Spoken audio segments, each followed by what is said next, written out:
Tahukah kamu kalau ternyata anggur bisa tumbuh subur meski tanpa iklim dingin? Inilah buktinya. Kebun anggur yang dikelola anak bangsa dengan teknik budidaya modern dan ramah lingkungan. Kita akan lihat bagaimana inovasi sederhana bisa jadi peluang besar bagi petani lokal. Pertama-tama perkenalkan, nama saya Bapak Hasan. Saya selaku owner dari Ikhlas Grape yang ada di Kecamatan Banyuurip, Kabupaten Purworejo, Jawa Tengah. Basicnya di konstruksi, saya pemborong. Ketika pandemi, hampir di semua kota off pekerjaan, apalagi konstruksi. Waktu itu saya malah mengisi waktu luang dengan membeli bibit tanaman, salah satunya anggur. Setelah saya tanam, saya pelajarin, ternyata kok unik karena anggur itu tidak mengenal musim. Peluang market di Indonesia itu anggur 100% impor. Sampai saat ini mungkin baru 5 atau 10 tahun yang akan datang, kebun-kebun anggur lokal yang dikembangkan di Indonesia baru bisa memasuki toko buah atau ke supermarket. Untuk saat ini sampai jangka 5 tahun, walaupun hampir di setiap kota ada kebun anggur, masih hanya habis di kebunnya masing-masing.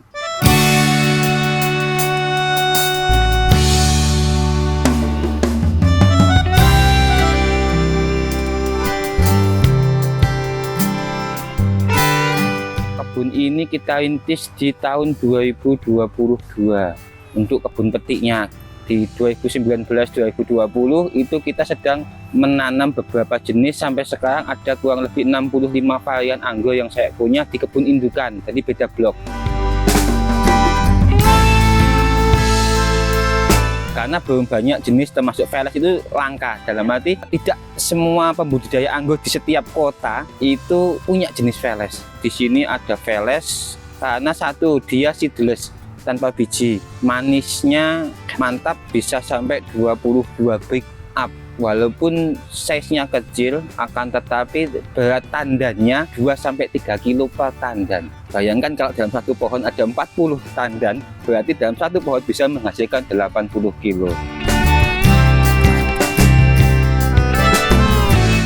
Untuk anggur yang beredar di toko buah atau mungkin supermarket, itu di Indonesia mayoritas dikembangkan oleh perusahaan. Jadi kami petani-petani atau penggiat anggur yang ada di Indonesia itu 95% mengambil varietas dari Ukraina.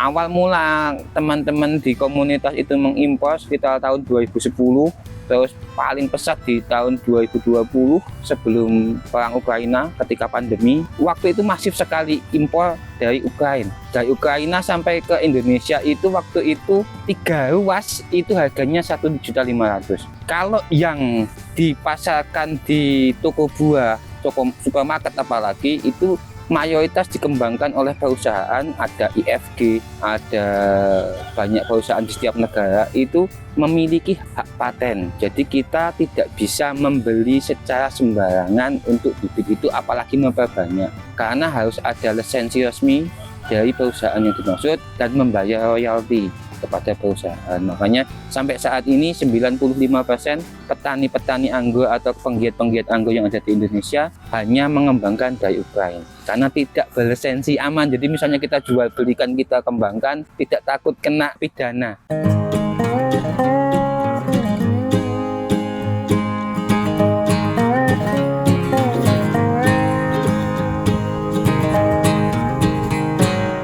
Kita membeli beberapa varian di komunitas anggur. Setelah datang, kita mencoba mencari pelatihan. Tetapi karena anggur itu komunitas yang baru di Indonesia khususnya, waktu itu dan sampai sekarang banyak pelatihan atau seminar-seminar yang berbayar, Mas. Alhamdulillah waktu itu kita dipertemukan oleh salah satu mentor dari Jawa Timur. Dia penggiat anggur, punya kebun anggur, orang Jepang asli, istrinya orang Banyuwangi.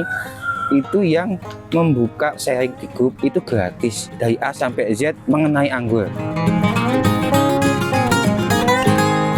Dari 60 sekian jenis yang saya punya, memang tidak semuanya adaptif. Kalau bisa tumbuhnya bisa, tetapi untuk bisa berbuah dengan lebat, dengan rasa yang baik, itu karena memang beda iklim, beda perlakuan, beda pemberian nutrisi, itu ternyata sebagian tidak bisa berbuah dengan baik di Indonesia karena tidak sesuai dengan perlakuannya dan iklimnya. Karena di negara asalnya mayoritas anggur itu tumbuh di negara 4 musim. Di sana ada masa dorman, di pembuahannya hanya 1 kali dalam 1 tahun, sedangkan di Indonesia dengan panas yang setiap bulan ada panas, itu bisa dibuahkan 3 kali, tetapi dari segi kualitas dan nutrisi yang tersimpan di pohon itu sedikit cadangannya. Di sana sempat puasa 1 tahun hanya dibuahkan sekali, makanya kayak Saint Muscat itu bisa bagus di negara asalnya karena iklimnya mendukung dan dipanennya hanya 1 tahun sekali. Di sini kita coba beberapa treatment sampai 2 tahun, itu hanya 1 pohon 3-4 dompol. Bagi kita yang ingin berjualan atau petani yang ingin jualan buahnya tidak masuk karena perawatan sama, pupuknya sama, dosisnya mungkin sudah lebih kita naikkan daripada untuk jenis Veles atau jenis yang lain yang mahal, dan Veles bisa 40 dompol dalam 1 pohon. Saint Muscat cuma 4 atau 5 dompol. Nah itu yang sampai 2 tahun akhirnya saya menyerah. Sebelah barat kita ganti untuk jenis yang lain yaitu Heliodor. Mungkin itu sih yang sempat agak down aja.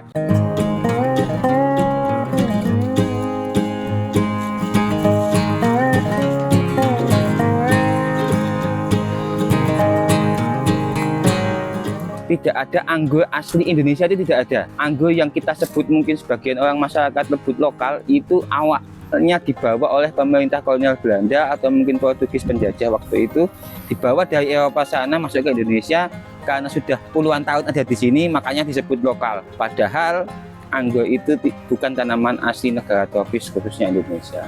Anggur itu sebenarnya bisa tumbuh di belahan dunia manapun. Tetapi dengan negara kita yang cuma 2 musim, ternyata tidak semua jenis anggur itu bisa tumbuh dan berbuah baik di negara yang iklimnya tropis. Kalau tumbuhnya bisa, tapi berbuah dengan baiknya itu yang tidak semuanya bisa beradaptasi.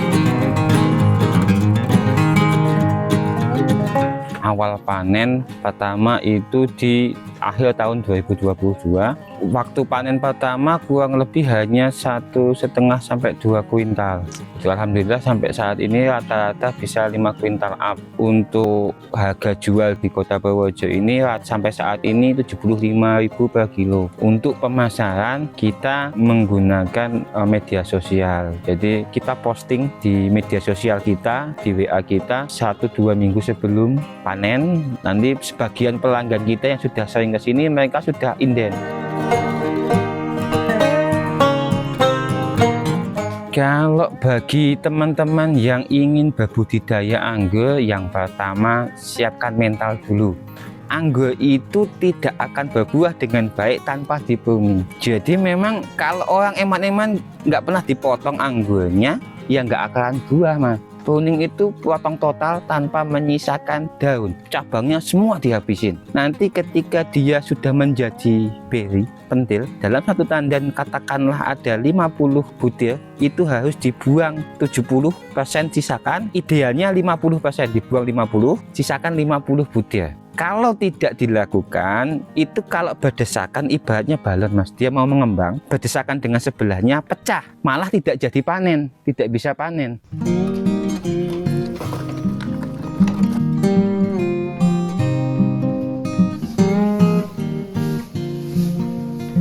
Peluang di bidang pertanian, kita itu hidup di negara agraris. Di Indonesia itu ada pepatah, tongkat ditancapkan aja bisa tumbuh mas. Bayangkan di Arab Saudi golek banyunya angel mas, iya kan? Tidak semua tanam bisa tumbuh di sana. Di Indonesia kurma, anggur sekarang semua bisa. Jadi peluang usaha bagi teman-teman mungkin milenial atau siapapun orang yang sudah tua di bidang pertanian Indonesia ini masih terbuka lebar.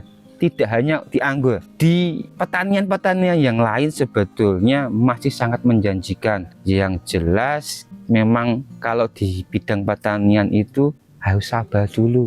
Nggak ada beda dengan kita jualan sekarang nanti sore dapat uang. Kalau pertanian nanam dulu, ditunggu beberapa waktu, bulan, bisa tahun, baru kita menikmati hasilnya.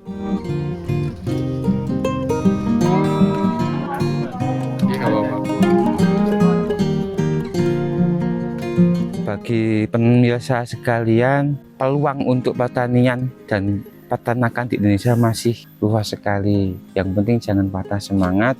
Bagi siapapun yang ingin belajar mengenai budidaya anggur, bisa datang langsung ke kebun kami di Kebun Ikhlas Grape Farm yang ada di Kabupaten Purworejo. Silakan ikuti Google Maps, insya Allah akurat. Jika ingin berkonsultasi atau bertanya-tanya, bisa melalui media sosial kami, ada di Facebook dan di Instagram yang kita sering aktif. Silakan via komentar atau via WA bisa nanti. Jika ingin ada kemitraan dan lain sebagainya masalah anggur, langsung aja ke sini atau via DM WA bisa. Jangan lupa juga silakan subscribe channel ini agar channel ini tetap berkembang. Dengan semakin berkembangnya channel ini, sama-sama membawa kebaikan untuk semuanya.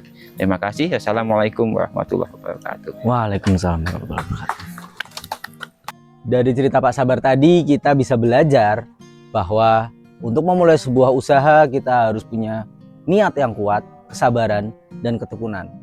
Terima kasih sudah menyaksikan Mitra Usaha. Mitra Usaha, satu cerita, 1000 peluang.